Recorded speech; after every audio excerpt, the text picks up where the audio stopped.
Hello students, आज की class में हम लोग क्लास 9 के मैटर इन आवर सराउंडिंग्स के एमसीक्यू को देखने वाले हैं। आपको इसकी पीडीएफ ज़रूर चाहिए होगी और इसकी पीडीएफ के लिए आप लोग हमारे टेलीग्राम चैनल को ज्वाइन कर लीजिए, जिसका कि लिंक डिस्क्रिप्शन बॉक्स में दिया गया है। साथ ही हमारे इंस्टाग्राम का भी लिंक दिया हुआ है। आप हमसे जुड़ना चाहते हैं तो आप वहाँ पर जा कर के ज़रूर फॉलो करें। आइए देखते हैं हमारा फर्स्ट क्वेश्चन क्या है। फर्स्ट क्वेश्चन है कि विच of the following phenomenon would increases on rising the temperature. यानी कि जो भी फेनोमेनन इसमें दिया गया है, इनमें से कौन सा ऐसा फेनोमेना है जो कि टेम्परेचर राइजिंग पे इंक्रीज करता है। ठीक है, तो सबसे पहले है diffusion, evaporation, compression of gas. Second है evaporation, compression of gases, solubility. Third है evaporation, diffusion, expansion of gases. And fourth है इवोपोरेशन, सोल्यूबिलिटी, डिफ्यूजन और कंप्रेशन ऑफ गैसेज। तो आप सबसे पहले जो चूज कीजिए क्या होगा, फिर हम लोग जो है आंसर की तरफ बढ़ते हैं। आई थिंक आप लोगों ने चूज कर लिया होगा, तो आइए देखते हैं इसका आंसर क्या है। तो इसका आंसर है सी, यानी कि इवोपोरेशन, डिफ्यूजन और एक्सपेंशन ऑफ गैसेज। सिंपल सी बात है कि हम लोग जब भी हीट जो है देंगे, यानी कि हीट एनर्जी को जब इंक्रीज करेगा, टेम्परेचर इंक्रीज करेगा, तो एवोपोरेशन क्या बिल्कुल भी इंक्रीज करेगा, क्योंकि जब धूप ज़्यादा होती है तो क्या होता है, कपड़े जल्दी सूखते हैं। तो सिंपल सी बात है, जिस दिन बरसात का मौसम होता है उस दिन तो कपड़े जल्दी नहीं सूखते हैं ना, क्योंकि उस दिन टेम्परेचर कम होता है, या फिर कोल्ड टाइम में जो ऐसा होता है। ठीक है, तो आई थिंक आपको इवेपोरेशन का मतलब समझ में आ गया होगा। दूसरी बात है डिफ्यूजन है। ठीक है, और एक्सपेंशन ऑफ गैसेस, खाना गर्म होता है तो उसकी जो है ऑर्डर स्मेल बहुत दूर तक हमें महसूस होती है, लेकिन वहीं खाना जब ठंडा हो जाता है तो फिर हम उसको फील नहीं कर पाते कि क्या बना हुआ है। ठीक है, रसोई गैस से किस बात की स्मेल आ रही है, यानी कि ऐसा इसलिए होता है क्योंकि टेम्परेचर इंक्रीज रहता है। ठीक है, और उसके बाद से एक्सपेंशन ऑफ गैस, हमने ये भी बताया था कि एक्सपेंशन ऑफ गैस की वजह से ही, सॉरी, टेम्परेचर इंक्रीज करने की वजह से गैस एक्सपेंड करता है, यानी कि गैस गर्म होगा और हॉट होकर के जो है क्या होगा, ऊपर की तरफ उठने लगेंगे। यही वजह होता है कि एसी को क्या किया जाता है, एसी को ऊपर की तरफ लगाया जाता है, क्योंकि जब नीचे से एयर गर्म होगा, ठीक है, यानी तो फिर क्या ऊपर की तरफ जाएगा और फिर ऊपर से एसी इसको कूल करके नीचे लेकर के आएगा। ठीक है, तो ये हमारा आंसर रहा। आंसर कौन है हमारा, सी। बाकी जो है ना सारे के सारे आपके गलत हैं। ठीक है, ये भी गलत है, ये गलत है और ये गलत है। आइए देखते हैं नेक्स्ट क्वेश्चन की तरफ। आप लोग अपना जो है मार्क्स इसमें कितना आ रहा है कमेंट बॉक्स में ज़रूर बताइएगा। तो चलिए देखते हैं सेकेंड क्वेश्चन क्या है। काफ़ी अच्छा है सेकेंड क्वेश्चन हमारा। कह रहा है कि Seema visited a natural gas compressing unit and found that the gas can be liquefied under a specific condition of temperature and pressure. While sharing her experience with friends, she got confused. Help her to identify the correct set of conditions. Simple सी बात है कि हमें इसमें पता करना है कि किसी भी गैस को लिक्विफाई करने के लिए, ठीक है, या फिर तो हमें कौन कौन से ऐसे कंडीशंस चाहिए, बस यही बात हमें जानना है। अगर इस क्वेश्चन को अच्छे से देखें तो इसमें कह रहा है कि सीमा नाम की कोई लड़की है जो कि नेचुरल गैस कंप्रेसिंग यूनिट को देखने जाती है, और वहाँ पाती क्या है कि gas can be liquefied under the specific condition of temperature और प्रेशर, कि गैस को जो है ना लिक्विफाइड किया जा सकता है कब, स्पेसिफिक कंडीशन और temperature, specific condition, temperature and pressure के अकॉर्डिंग। ठीक है, तो अब देखते हैं कि इसका आंसर क्या होगा। आप लोग गेस कीजिए। Low temperature and low pressure, सिर्फ बिल्कुल नहीं, लो प्रेशर तो बिल्कुल नहीं होगा, तो यानी कि आपका फर्स्ट क्या हो जाएगा, फर्स्ट आपका रॉन्ग हो जाएगा। ठीक है, यानी कि आपका फर्स्ट वाला सेक्शन रॉन्ग हो गया। उसके बाद से high temperature and low pressure, low pressure जहाँ भी रहेगा वो तो बिल्कुल नहीं, हम क्योंकि हम लोग जानते हैं श्योर ये कोल्ड ड्रिंक्स की किस में, ठीक है, इसको हम लोग काफ़ी डिस्कस भी कर चुके हैं। Low temperature and high pressure, हाँ ये सही दिख रहा है, क्योंकि टेम्परेचर लो होता है और हाई प्रेशर क्या होता है, हाई होता है, यानी कि इस कंडीशन में हम लोग गैस को लिक्विफाइड कर सकते हैं। तो इसका आंसर आई थिंक सी होना चाहिए। आइए देख लेते हैं कि आंसर इसका क्या दिया हुआ है। ठीक है,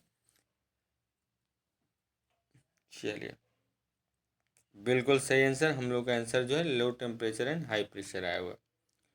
आइए देखते हैं अब नेक्स्ट क्वेश्चन। नेक्स्ट क्वेश्चन हमारा है, the property of flow is unique to fluids, which one of the following statement is correct. ठीक है,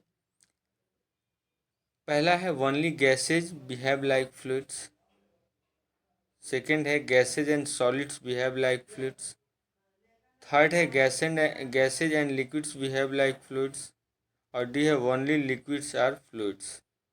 ठीक है, तो आप लोग को फ्लूइड्स के बारे में ज़रूर पता होगा, आप इसका आंसर चूज कीजिए इसमें से कौन होगा, फिर हम लोग देखते हैं कि रियल आंसर क्या है। तो आई थिंक कि आप लोगों ने चूज कर लिया होगा। अब हम लोग चलते हैं इसके आंसर को देखने। तो इसका आंसर है C, gases and liquids behave like fluids, यानी कि गैस और लिक्विड किसकी तरफ बिहेव करते हैं, फ्लूइड्स की तरफ। Very good. चलिए क्वेश्चन नंबर 4 की तरफ हम लोग चलते हैं।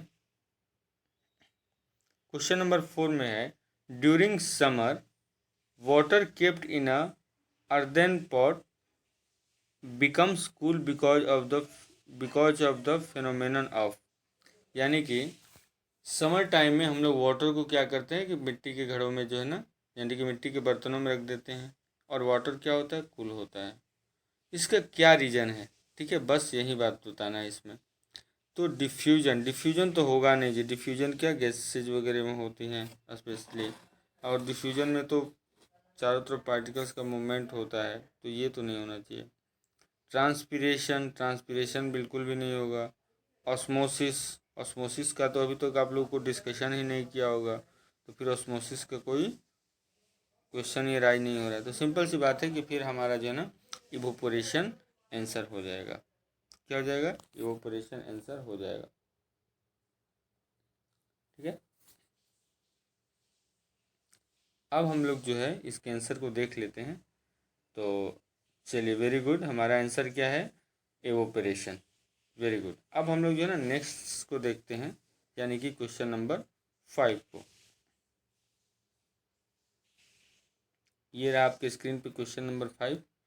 एक बार पढ़ते हैं कि क्या पूछ रहा है इसमें। A few substances are arranged in the increasing order of force of attraction between their particles, which one of the following represents a correct arrangement। ठीक है, आइए इसके देखते हैं इसमें क्या क्या दिया है। Water, air and wind first में है, सेकेंड ऑप्शन दिया है एयर, शुगर, वायल, थर्ड है oxygen, water, sugar, and fourth है सॉल्ट, जूस एंड एयर। ठीक है, यानी कि इसमें आपको बताना है कि वे a few substances are arrange in the increasing order of the force of attraction, यानी कि फोर्स ऑफ अट्रैक्शन के अकॉर्डिंग जो है इसके इंक्रीजिंग ऑर्डर को आपको सजेस्ट करना है। तो हम लोग जानते हैं कि फोर्स ऑफ अट्रैक्शन गैसेज में कम होती है, लिक्विड में ज़्यादा होती है, और सॉलिड में बहुत ज़्यादा होती है, ये तो हम लोग को पता है। तो आप इसमें चूज कीजिए। सबसे पहले ऑप्शन दिया है water, air and wind, air, sugar, oil, oxygen, water and sugar, salt, juice and air. I think कि आप लोगों ने आंसर चूज कर लिया होगा। चलिए देखते हैं इसका आंसर क्या है।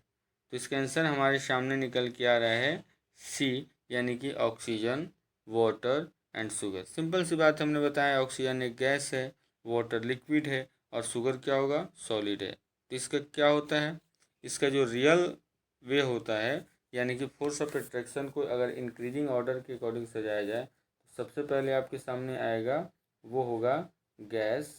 ठीक है, गैस के बाद जो आपके सामने आएगा वो होगा लिक्विड, और फिर उसके बाद जो आपके सामने आएगा वो सॉलिड। ये क्या हो गया, इसका इंक्रीजिंग ऑर्डर हो गया। ठीक है, according to force of attraction. ठीक है, तो आई थिंक कि आप लोग इससे रिलेट कर पा रहे होंगे कि ऑक्सीजन क्या है, यहाँ पे गैस है, वाटर क्या है, लिक्विड है, और शुगर क्या है, सॉलिड है। ठीक है, इस तरीके से भी हम लोग इसके आंसर को दे सकते हैं। चलिए चलते हैं अब हम लोग नेक्स्ट क्वेश्चन की तरफ। नेक्स्ट क्वेश्चन है क्वेश्चन नंबर 6। बहुत अच्छा क्वेश्चन है, ठीक है, और मैथमेटिकल लग रहा है कि on converting 25 degree Celsius, 30 degree Celsius and 66 degree Celsius to Kelvin, scale the correct sequence of the temperature will be. अब आपको क्या करना है कि इसमें कि 25 डिग्री सेल्सियस को, 38 डिग्री सेल्सियस को और 66 डिग्री सेल्सियस को केल्विन में चेंज करना है, ठीक है। तो ये बहुत आसान है, आप लोगों को पता होगा कि सेल्सियस को केल्विन में कैसे चेंज करते हैं, ठीक है। तो आप जल्दी से अपनी अपनी कॉपी पे इसे नोट डाउन कर लीजिए और इसे चेंज कीजिए। आई थिंक कि आप लोगों ने चेंज कर लिया होगा। फिर हम लोग जो है इसके आंसर की तरफ चलते हैं।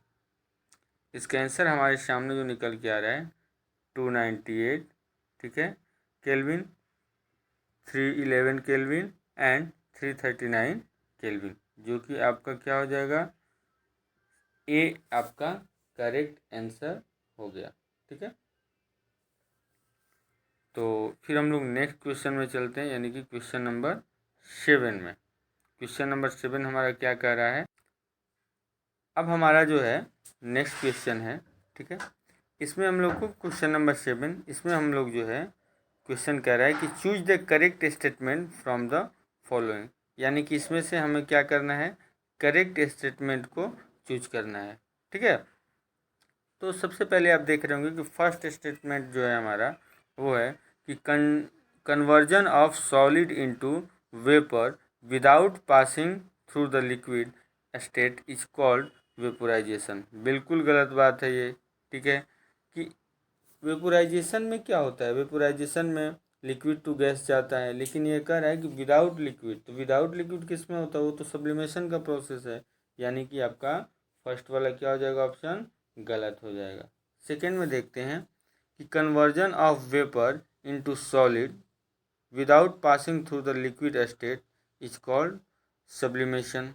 आप इसको देख लीजिए क्या कह रहा है, ठीक है, यानी कि conversion of vapour into solid, vapour को जो है ना सॉलिड में अगर कन्वर्ट किया जाए without passing through the liquid state is called sublimation. बहुत अच्छा पॉइंट है। थर्ड में है conversion of vapour into solid without passing through the liquid state is called freezing, ये भी नहीं होगा। And conversion of solid into liquid is called sublimation, ये भी गलत है। तो जब ये सभी तीनों गलत आ रहे हैं तो यानी कि आपके पास क्या होगा कि बी जो है ना करेक्ट ऑप्शन होना चाहिए। आइए देखते हैं कि बी हमारा आंसर है कि नहीं, ठीक है, चलिए आंसर की तरफ देखते हैं। वेरी गुड, हम लोग का आंसर बी है। वो क्या है कि conversion of vapour into solid without passing through the liquid state is called sublimation. आपको सब्लिमेशन के कॉन्सेप्ट में दो बातें बताई गई थी, या तो वो सॉलिड से डायरेक्ट गैसियस फॉर्म में जाए यानी कि वेपर फॉर्म बना ले, या फिर वेपर से डायरेक्ट सॉलिड में चला जाए। तो इन दोनों प्रोसेस को हम लोग क्या बोलते हैं, सब्लिमेशन बोलते हैं, ठीक है। तो वहीं जो है ना आपको बी ऑप्शन करेक्ट हुआ। क्वेश्चन नंबर 8 की तरफ हम लोग बढ़ते हैं। क्वेश्चन नंबर 8 में फिर से एक बार आपको मैथमेटिकल्स टर्म दे दिए गए हैं, देखते हैं क्या है कि the boiling point of diethyl ether, acetone and n butyl alcohol, ये तीनों जो है कंपाउंड हैं, 35 degree Celsius, 56 degree Celsius and 118 degree Celsius respectively. Which one of the following correctly represent their the boiling point in Kelvin scale. बात वही है पिछले question की तरफ, यानी कि आपको जो है सेल्सियस को केल्विन स्केल में चेंज करना है। तो आप सबसे पहले 35 डिग्री को कीजिए, ठीक है, 56 डिग्री को कीजिए और 118 डिग्री सेल्सियस। इसको सॉल्व करने का सबसे आसान उपाय ये हो सकता है कि आप ऑप्शन के थ्रू इलिमिनेट कीजिए। इलिमिनेशन इसमें बहुत इंपॉर्टेंट है। जैसे कि अगर आप ध्यान दीजिएगा कि 35 में अगर 273 ऐड करते हैं तो फर्स्ट लेटर क्या आना चाहिए, आप लोग खुद अटैच कीजिए, ठीक है, खुद ऐड कीजिए और खुद ऐड करके फिर आप लोग कोशिश कीजिए कि निकालने के लिए,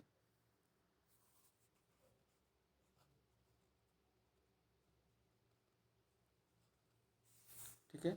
यानी कि लास्ट में आप लोग फिल कर रहे होंगे कि 8 आएगा, तो 8 जब आ रहा है तो यानी कि ए ऑप्शन क्या हो जाएगा, ए पहले ही बाहर चला गया। ठीक है, जब ए बाहर चला गया, यहाँ पे ए तो पहले ही चूँकि इसमें 6 है तो ये बाहर जा रहा है। आप यहाँ पे देख रहे हैं 3 to 9 है तो ये भी बाहर जा रहा है। अब 2 ऑप्शंस आपके पास आ रहे हैं।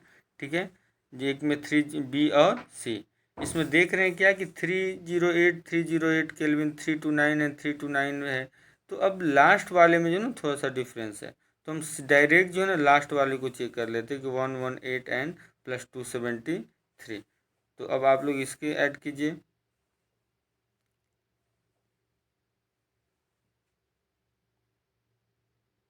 ठीक है, आई थिंक आप लोग ऐड कर लिए होंगे।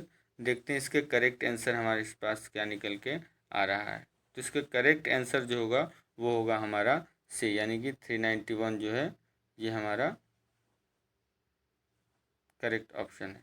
ठीक है, यानी कि जब 118 में आप 273 ऐड कीजिएगा तो आप लोग सिंपल से फाइंड आउट कर सकते हैं कि लास्ट लेटर 1 होगा। 391 आंसर हमारा करेक्ट हो जाएगा। क्वेश्चन नंबर 9 की तरफ हम लोग बढ़ते हैं। क्वेश्चन नंबर 9 क्या कहता है? क्वेश्चन नंबर 9 में है कि which condition out of the following will increases the evaporation of water, यानी कि इनमें से कौन सा ऐसा कंडीशन है जिसको फॉलो करने पे इवोपोरेशन ऑफ वाटर को इंक्रीज किया जा सकता है। सबसे पहला दिया हुआ है कि increases in temperature of water और decreases in temperature of water. तो जब इंक्रीज करना है इवोपोरेशन तो बिल्कुल गलत बात है, डिक्रीज तुम लोग कर नहीं सकते, यानी कि बी तो पहले ही बाहर निकल रहा है। Less expose surface area of the water, ठीक है, एंड डी है adding common salt of water. ठीक है, आई थिंक कि आप लोगों ने इसका आंसर चूज कर लिया होगा। अब आइए इसके आंसर को हम लोग देखते हैं। तो इसका आंसर हमारा ए होगा, increases in temperature of water. ठीक है, यानी कि जब हम लोग वाटर के टेम्परेचर को इंक्रीज करेंगे तो क्या होगा, इवोपोरेशन भी इंक्रीज हो जाएगा। ठीक है, अब चलते हैं हम लोग क्वेश्चन नंबर 10 की तरफ।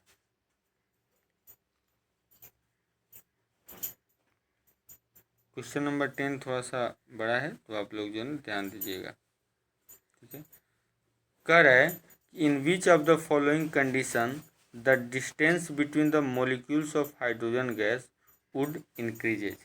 ठीक है, यानी कि इनमें से कौन सा ऐसा कंडीशन है जब हाइड्रोजन गैस के मॉलिक्यूल्स के बीच का जो डिस्टेंस है वो क्या होगा, इंक्रीज कर जाएगा। ठीक है, पहली कंडीशन जो दे रहा है increases pressure on hydrogen container close container. ठीक है, ये तो नहीं होना चाहिए आई थिंक। सेकेंड है some hydrogen gas leaking out of the container. Third है increasing the volume of container of hydrogen gas. And fourth है adding more hydrogen gas to the container without increasing the volume of container. आप लोग इसको पढ़िए ध्यान से और फिर इसके आंसर देने की कोशिश कीजिए। फर्स्ट ऑप्शन जो इसका होगा वो होगा 1 and 2, सेकेंड होगा 1 and 4, थर्ड होगा 2 and 3 एंड लास्ट होगा क्या हमारा, यानी कि डी 2 और 4। आई थिंक कि आप लोगों ने ये आंसर फाइंड कर लिया होगा। आइए इसका करेक्ट आंसर हम लोग देखते हैं, यानी कि जो हमारा आंसर सी है 2 and 3 वो होगा हमारा करेक्ट आंसर। ठीक है, 2 और 3 जो स्टेटमेंट दिया गया है वही हमारा करेक्ट है। ठीक है, अब क्वेश्चन नंबर 11 की तरफ हम लोग चलते हैं। क्वेश्चन नंबर 11 क्या है, इस बात को हमें देखना है। ठीक है, तो क्वेश्चन नंबर 11 आप लोग देख रहे होंगे कि the boiling point of water at sea level is, ये एक फैक्चुअल क्वेश्चन है, ये आपको याद किए होंगे आई थिंक। तो the boiling point of water at sea level is, तो चलिए इसके आंसर देख लेते हैं। इसका आंसर हमारा होगा वो होगा 373 केल्विन। ठीक है, यानी कि 373 केल्विन, यानी कि सी जो है आपका करेक्ट आंसर हो जाएगा। ठीक है, नेक्स्ट चलते हैं हम लोग क्वेश्चन नंबर 12 की तरफ। क्वेश्चन नंबर 12 क्या कह रहा है कि विच of the following has the strongest inter particle force at room temperature. Room temperature पे जो है ना बहुत स्ट्रॉन्ग जो है इंटर पार्टिकल फोर्स इनमें से किसके पास है, ऑक्सीजन के पास, वाटर के पास, ब्रोमीन के पास, आयरन के पास। ध्यान दीजिएगा, ऐसा इंटर पार्टिकल जो है ना स्ट्रॉन्ग उसी के पास होगा, इंटर पार्टिकल फोर्स स्ट्रॉन्ग उसी सब्सटेंस के पास होगा जो कि सॉलिड फेज में हो। ठीक है, तो इसमें देख लेते हैं सॉलिड कौन सा है। ऑक्सीजन गैस है, वाटर गैस है, ब्रोमीन भी आपको लिक्विड है। सिंपल सी बात है कि आयरन लास्ट ऑप्शन हमारा हो जाना चाहिए। देखते हैं 12 का आंसर क्या है। वेरी गुड, यानी कि आयरन ही हमारा आंसर है। अब चलते हैं हम लोग क्वेश्चन नंबर 13 की तरफ। क्वेश्चन नंबर 13 में क्या कह रहा है कि विच of the following condition is most favourable for converting a gas into a liquid. यानी कि इसमें से कौन सा कंडीशन है जो कि बहुत ही फेवरेबल है गैस को लिक्विड में कन्वर्ट करने के लिए। High pressure and low temperature, एक बार ये क्वेश्चन आ चुका है। ठीक है, ध्यान दीजिएगा, बस पूछने का तरीका अलग था सीमा वाले केस में। ठीक है, अभी देखते हैं कि क्या है इसका। ए में है high pressure and low temperature, B में है low pressure and low temperature, C में है low pressure and high temperature, and D में है high pressure and high temperature. तो आप लोग देखिए क्या होता है। ठीक है, आई थिंक ए होना चाहिए। आप प्रीवियस टाइम में जो है, यानी कि जो पहले आपको एमसीक्यू कराया गया उसमें भी आपको बताया गया है। तो देखते हैं इसका आंसर करेक्ट क्या है। तो आंसर इसका ए है। Very good, high pressure and low temperature. अब हम लोग चलते हैं फोर्थ में। फोर्थ में है ड्राई आइस के बारे में। ठीक है, dry ice. Dry ice is, A में दिया है water in solid state, B में दिया है water in gaseous state, and C में दिया है CO2 in liquid state, and D में दिया है CO2 इन सॉलिड स्टेट। तो ये तो फैक्चुअल क्वेश्चन है, आपको याद होगा ही, आप लोग को आंसर भी पता चल गया होगा। तो आइए इसका आंसर देख लेते हैं। तो इसका आंसर दिया हुआ है CO2 इन सॉलिड स्टेट, यानी कि डी। करेक्ट ऑप्शन हमारा डी होगा। ठीक है, अब हमारा जो नेक्स्ट है वो हम लोग चलते हैं 15 नंबर क्वेश्चन। यहाँ पे गलती से 152 हो गया है। इस क्वेश्चन 15 में है कि पंच तत्व ऑफ लाइफ, लाइफ के जो ना पंच तत्व हैं वो कौन कौन से हैं। ऑप्शन आपके दिया है air, God, water, mother, father. ये तो पंच तत्व नहीं है भाई, ये तो आप लोग भी जानते हैं, बहुत ईजी है। एयर, फायर, अर्थ, स्काई, वाटर। अब इसके बारे में आप सोचते रहिए। गॉड यानी कि इसका अगर इसको इलिमिनेट करना आप चाहें तो बहुत आसान है। ठीक है, सिंपल सी बात है कि गॉड तो पंच तत्व नहीं है। जहाँ जहाँ गॉड है ना, आप इसको पहले बाहर कीजिए। चलो भाई, तुम बाहर हो जाओ, तुम भी बाहर हो जाओ, और तुम भी बाहर हो जाओ। जब ACD जो है ना बाहर हो गया तो क्या होगा। ACD बाहर होने पर सिंपल सी बात है कि हमारा करेक्ट ऑप्शन क्या हो जाएगा, बी हो जाएगा। आइए इसका आंसर देख लेते हैं। तो सही है कि हमारा आंसर क्या है, air, fire, earth, sky and water, यानी कि बी है। आई थिंक कि आज के क्लास आप लोगों को काफ़ी अच्छा लगा होगा, ये सीरीज़ भी काफ़ी अच्छा लगेगा। आप लोग इसको बार बार देखिए और इसको जो है ना याद कीजिए। साथ ही इसके PDF के लिए आप हमारे टेलीग्राम चैनल को ज्वाइन कीजिए, जहाँ पे आप इसको PDF मिलेगा। Thank you.